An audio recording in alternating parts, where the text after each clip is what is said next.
I want to be clear, and I'll share with you what I've shared publicly. We made multiple attempts to get Maduro to leave voluntarily. He was an impediment to progress. None of the things we're talking about now, not the release of political prisoners, not the transition of the oil industry to a legitimate oil industry, not the erosion of Iranian, Russian, or Chinese influence. None of these things would have been possible as long as Maduro was there.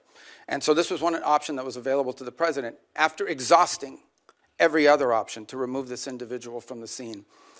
Again, I'm not here to tell you these are all going to be roses along the way and it's all going to go perfectly. But for the first time in 20 years, we are having serious counter-narcotic talks with Venezuelan authorities about going after narcotics organizations. For the first time in 20 years, we are having serious conversations about eroding and eliminating the Iranian presence, the Chinese influence, the Russian presence as well.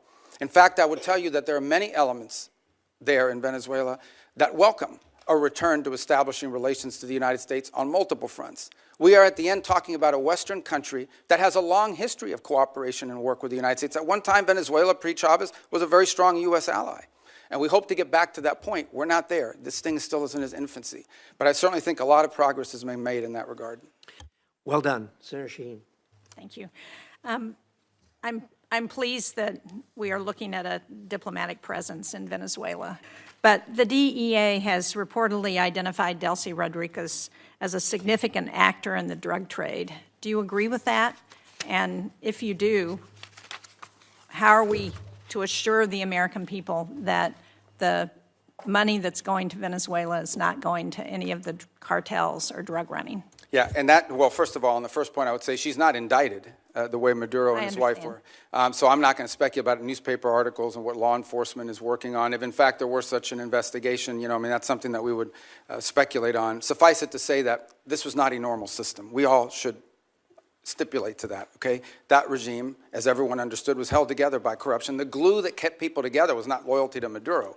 It was the fact that these 5 guys had 5 separate oil fields that were assigned to them. These people had drug routes. I understand that. So that's going to be I'm not defending the regime. In fact, I'm concerned that we haven't really changed the regime enough and that America's dollars are still going to drug runners and to significant organizations who we don't want to have benefit from the funding that we're selling now of oil and providing to the Venezuelan government. Look, no, I acknowledge that we are dealing with, I told you, with individuals that have been involved in things that in our system would not be acceptable, would not be acceptable to us in the long term. By no means is our policy to leave in place something permanent that's as corrupt as you've described.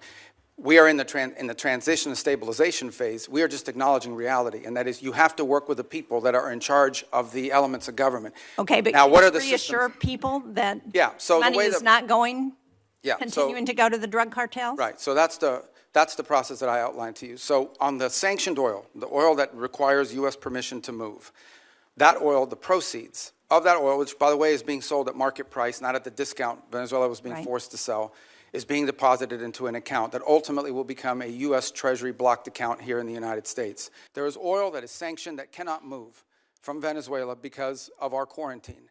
And the arrangement is this: on the oil that is sanctioned and quarantined, we will allow you to move it to market.